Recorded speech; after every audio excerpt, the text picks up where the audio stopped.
The first time I saw the photos, I didn't recognize what I was looking at. It could have passed for a spread in a lifestyle magazine. Sunset casting a golden hue over a rooftop skyline, long tables draped in soft gold linens, twinkling fairy lights, champagne flutes arranged in perfect symmetry, and behind it all, a massive balloon wall that read Baby T. I blinked at the caption. Asterisk fully funded by our favorite fool. Hashtag blessed hashtag showered in love. Asterisk, my sister-in-law, stood at the center of it, radiant and proud, surrounded by people I didn't know. I wasn't tagged. Not once. Not even in the background. 2 hours earlier, I had texted my mom about a $3, 200 charge that had suddenly hit my emergency credit card. I don't usually check my statements every day, but something had nudged me to log in. That card was only ever meant for emergencies. Mine. And yet, there it was. A balloon company, a catering service, even a content creation fee. My name, my card. Fronting a party I hadn't even known was happening. When I asked about it, my mom replied casually, asterisk, sweetheart, we just thought you'd be uncomfortable at the party. But your name's in the thank you card. Asterisk. My stomach turned. I stared at her message, then typed back, asterisk, fool's done funding. Asterisk, I froze the card immediately, cut it off at the source. But that was only the beginning. I've always been the reliable one.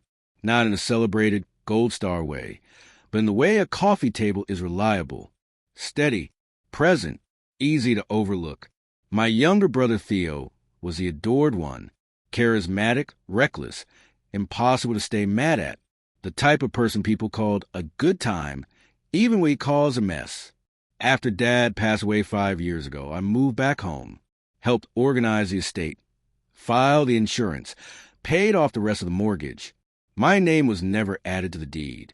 I didn't ask. I wasn't looking for ownership. I just wanted our mother to have peace. Theo, meanwhile, was somewhere in Southeast Asia with Jasmine, his then-girlfriend, now wife, posting filtered photos of waterfalls and cocktails. When they came back stateside and announced they were expecting last fall, I was genuinely happy. I bought the first item on their registry. When Theo said they were tight on money and needed help covering an OB visit, I wired $500 without a second thought. I've never been the kind of person to make others feel small about money. I've always just wanted to be useful. But then things started shifting. Quietly, I'd hear about dinners after the fact. Family chats were filled with jokes I didn't understand. Shared photos where I was never present. I brushed it off, told myself maybe I'd grown apart from them. Maybe they were just overwhelmed with baby prep. And still, I kept helping. Kept answering texts asking for money, advice, favors. Kept assuming the best. That card, the emergency one, it had been linked to a shared Uber Eats account after Theo lost his wallet last year. I figured it was temporary. I never removed it. That was on me. Then Jasmine texted one afternoon. Asterisk, hey, could you help us with a baby shower? Asterisk, she framed it like no big deal, just a little backup in case things ran over. I asked for a budget. She said, asterisk, we're keeping it low, just food and simple decorations. Maybe $1, 000 max. We'll Venmo back whatever we don't use. Asterisk, looking back, that should have told me everything. There was no plan, no receipt, no transparency, just blind trust. And like a fool, I trusted them. I didn't even get an invite, not a text, not a call, nothing. I found out from Instagram, watching strangers toast with drinks I unknowingly paid for. When I confronted Theo, he said, asterisk, we figured you wouldn't vibe with the whole influencer thing. It was mostly Jasmine's friends. We didn't want to make it awkward for you. Asterisk, awkward, at my own brother's baby shower. After I reported the unauthorized charges and froze the card, the responses came quickly. Mom texted first. Asterisk, you didn't need to do that. You embarrassed them. They were counting on that balloon wall being part of the real. Asterisk. Then Jasmine. Asterisk, wow, so passive-aggressive. You could have just said no like a normal person. Asterisk. Theo stayed quiet until I sent a final message. Asterisk. You stole from me. You excluded me. And then you laughed about it in public. Asterisk. That's when he called. Furious.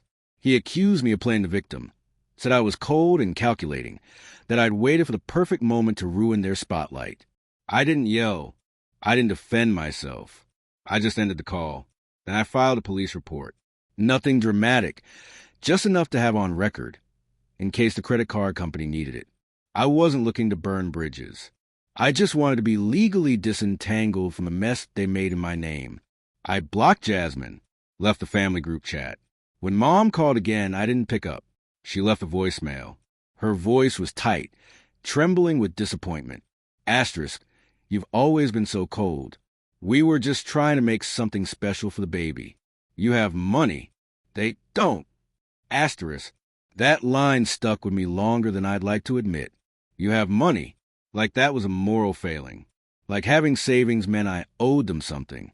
As if I hadn't worked every late shift, sacrificed vacations, built a life where I didn't have to live paycheck to paycheck. As if generosity meant blind obligation. The bank sided with me. They reversed the charges. I sent Theo a final message. Asterisk, let's not talk unless it's an apology or something legal. Hope the baby's healthy. Asterisk, he never wrote back. A month later, I received a card in the mail from Mom. Inside was a photo of the baby's nursery. Pastel walls, custom crib, woven rugs, all likely funded in part by me. On the back, she had scribbled, asterisk, you'll always be his aunt. Blood is blood. Asterisk, but that's not what family feels like anymore. It's been 6 weeks now. My apartment feels quieter than usual, and not in a peaceful way. Just empty. I stopped checking their socials. I don't ask mutual friends for updates. When people ask if I'm going to christening, I just say, asterisk, I was invited again. Asterisk. And sometimes, in the early hours, I wonder, did I overreact? Should I have swallowed my pride, paid the price, and stayed in the loop? Wouldn't it have been easier to just let it slide?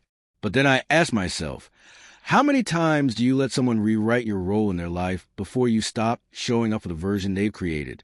I used to believe love meant always being there, showing up no matter what, bending, adjusting, staying silent for the sake of peace. Now I think maybe love means knowing when to leave, when to protect the quiet dignity you've spent years building. Maybe growing up isn't about who you forgive. Maybe it's about who you stop explaining yourself to.